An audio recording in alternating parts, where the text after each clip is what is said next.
I'm from Puerto Rico. I was born in San Juan. I'm really from the capital. But after that, I joined the military when I was 18. I was drafted. One of the last uh, group to be drafted because at the time in 1970 they had like what they called the lottery. So you were required to go and serve, in the military. So I went in the military and I traveled. I traveled to basically a lot of places. So you ask me where I'm from Puerto Rico, but I'm from a lot of other places too, because I live in different places. Okay. And did you go to high school? I went to high school. My story is kind of long. I went to high school. I was a high school dropout. And then at the time, I was young. I was pretty much into sport, never drugs. I was a clean cut kid. Even though I was small, I played a lot of basketball, play a racquetball, play ping pong, swing. So you had to be clean to do those things. And then, then, like I said, then the military called me. My mother, like it was in Vietnam, and my mother kind of begged me, or asked me to get at least what they call it, a GED.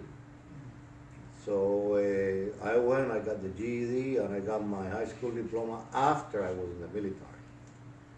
So when I was in the military, I realized that to do something in life, especially me because I was not skillful. I didn't have any skill. So I said, I gotta use my mind. So I went to college when I left the military the first time. So I went to college, got my degree in accounting. Then I went back in the military, and then I went back as a commission officer. So I stayed in the military pretty much the rest of my life. I got out, joined the federal government, and I worked for the federal government. So, from a kid from Puerto Rico that was a high school dropout, and when I was wake up and I realized that you gotta have a degree and you gotta have something, do something with your life, I kind of woke up. So I went to school, and luckily I passed everything. Here I am, retired, fully retired, 6 years ago, when I was 60. And life is good. And did you want to go to high school in the first place? I didn't know. You see, some people are, I say, smart and disciplined, and they know what they want when they 13, 14, 14. I didn't know. I just went to high school to play basketball, of course, I like the girls, that was important. So, it really not, I wasn't interested. But when I was drafted into the military, that's when I realized that I had to go to school. Not that I want to, that I had to. So what was some of the things that you studied in high school? Well, in high school, I studied algebra. I studied, math. I went to several different high schools. So I studied Bible. We call it social study. And that was physical education. That was pretty much it in high school. That's pretty much what I studied. Okay. And did most of the other children in your neighborhood also go to high school? Most of the guys, the kids in my area, they knew where they were heading when they were younger. I didn't. I was just a guy playing basketball. But yeah, most of them went. They became engineers. So my next door neighbor, he knew where he was going since he was a kid, and he became an engineer when he was 21 years old. Some of the other guys joined the military. Some of the guys that I went to that private school, they, they were really into science, math, because like I say, they had an objective. I'm pretty much was the guy that I did it at the time. I just was more like a happy guy, go around, play basketball, and skip school. Yeah. So did you work during high school? I worked since I was 12 years old. I started out as a we call it bagger, in Publix, bags, doing bags. And then later on, like I said, I used to swim, so I became on summertime, I used to work as a lifeguard. While I was, trying to finish my high school, But it was mainly part-time, and like I said, I come from a single mother, so my father was not around. But my mother always trying to instill on me that I gotta go and graduate, that I gotta do something. So that stayed in my mind, but I did work, and she always prioritized for me to finish high school. That was the priority. Yeah. And how many hours per week do you get? Work? Yeah, for work. Well, work, sometimes I work 20 hours, sometimes I work less hours.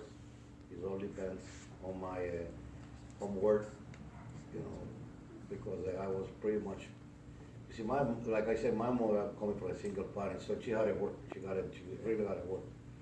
So I was pretty much a supervisor. So when she can, she would check my homework. When she couldn't, she didn't, So, but I worked 20 hours.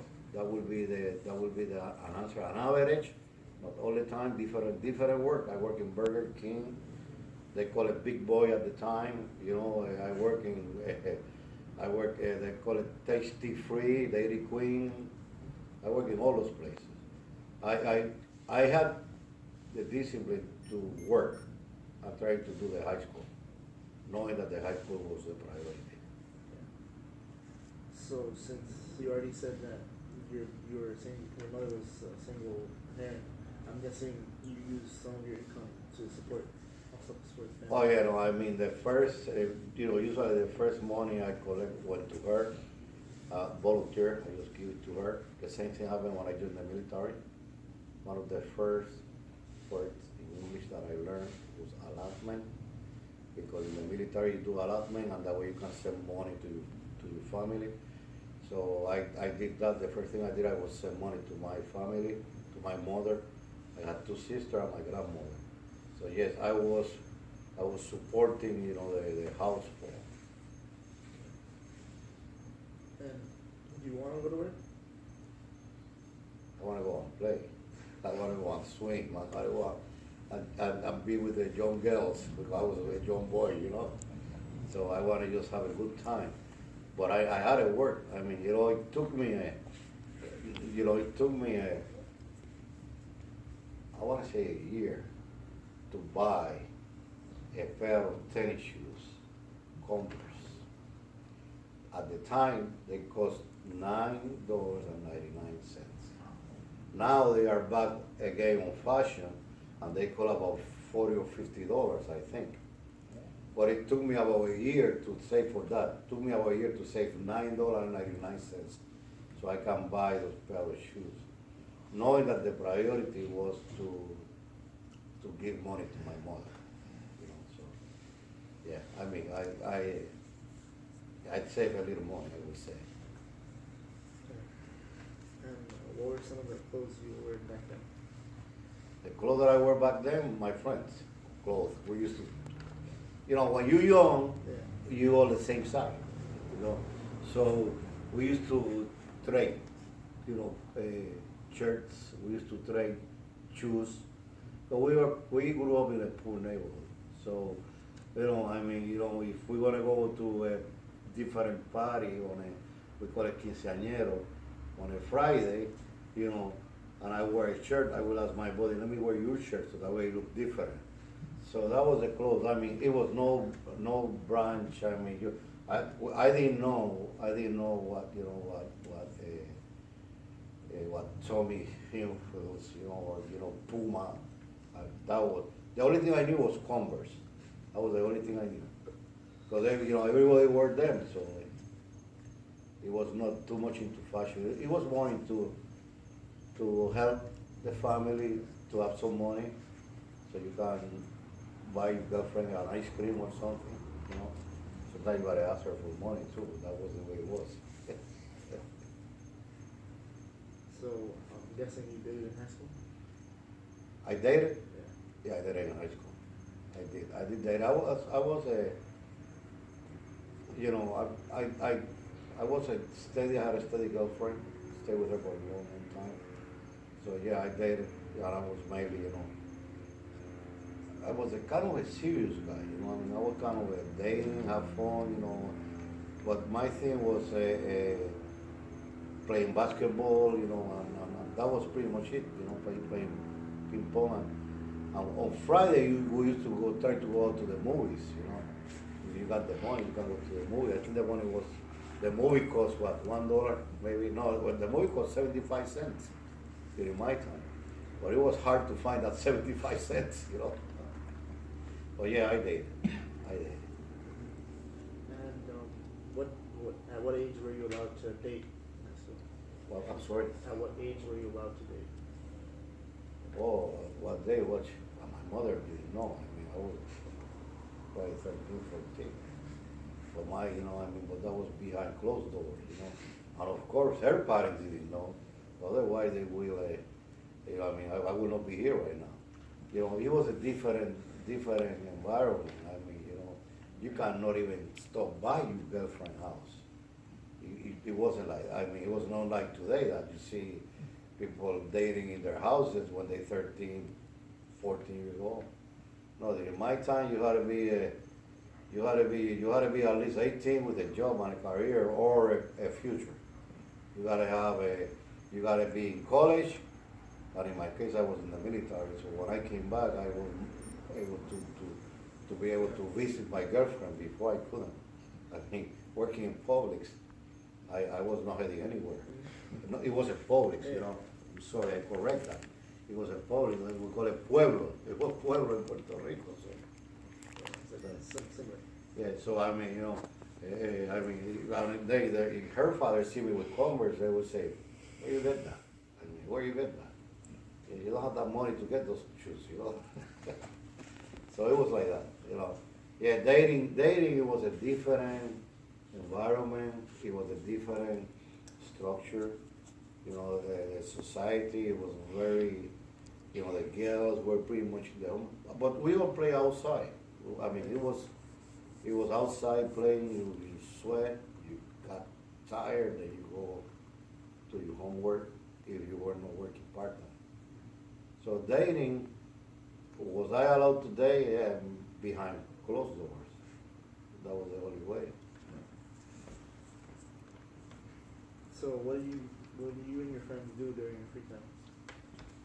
The time was to just play basketball. We didn't have anything else. It was a basket even without a net. So we just shoot the ball. We had a bicycle. Sometimes we ride together and we used to go to ride to the beach because we live close to the beach. And that was and when we got money we used to go to the movie. But we were pretty much, I don't want to say good kids, but we were good kids. We were good kids. It was pretty much movie, basketball, beach, and sometimes you see your girlfriend. Yeah, so, what was one of your biggest problems as a teenager? To me, I think that people misunderstood me. And I think that's every teenager. I think that I knew most of everything, I was wrong, they knew more than me. The adults, the people with more experience and education. But I thought I wasn't smart ass, but I was close to being one.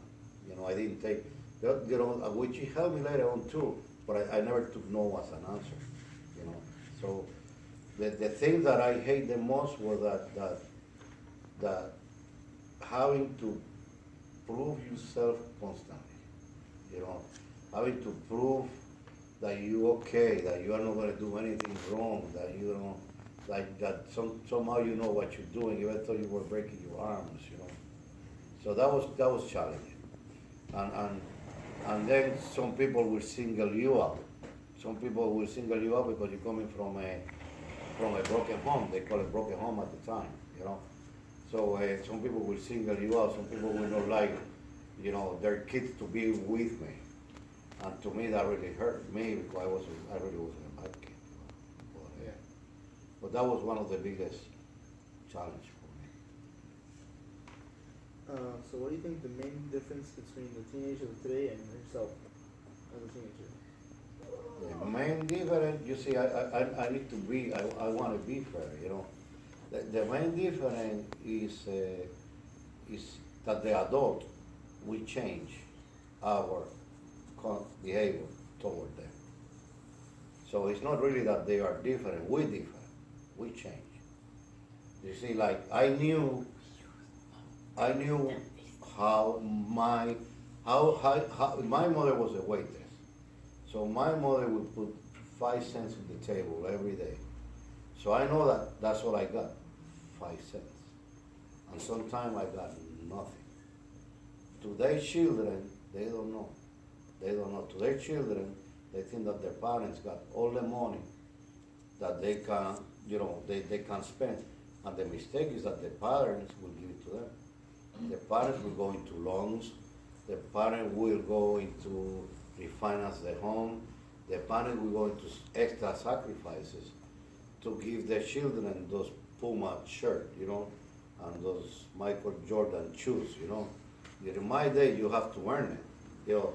So I'm not saying the children, I'm saying it's maybe the adults too, because you grow up saying, I don't want my children to go through what I went through. So that's the biggest difference. It's not so much them, it's us. Now, what will happen with them? They become spoiled. The young people, they spoil, you know, some of them, they spoil. But my experience was military. So the same way we sacrifice, back then, the young people, I don't know what they are now, millennium, I don't know, the X generation, whatever they are, they fighting. They're doing the same fight we did. So they are showing that they can carry their load, you know. But we made them spoil. It's not that they are spoiled, we made them spoil. It's our fault, maybe. That's what I believe. So, and what are your thoughts of today's teenagers? I got hopes, man. I got a lot of hopes with them. You know, I mean, I see you. I mean, I see you, I see the people, I see Dieguito, I see the people around me, I see the young teenager around me. You know, I think they're gonna carry the weight. I know they are. I know that when the time would come that they understand that, you know, they got to sacrifice it, I'm pretty sure they're gonna do it. I'm pretty sure it's gonna happen. You know, I don't mistrust them. What I see, and this might sound macho, is that most of the women are educated, and the boys are not. And you know, and we probably need to look at that, you know, because when you go to college, you see a lot of females. You only see, you know, men. So I think that's one of the difference. But do I trust them? Do I trust that they're gonna be able to keep the United States going? Of course I do. We're gonna be okay. That's it, that's the last question?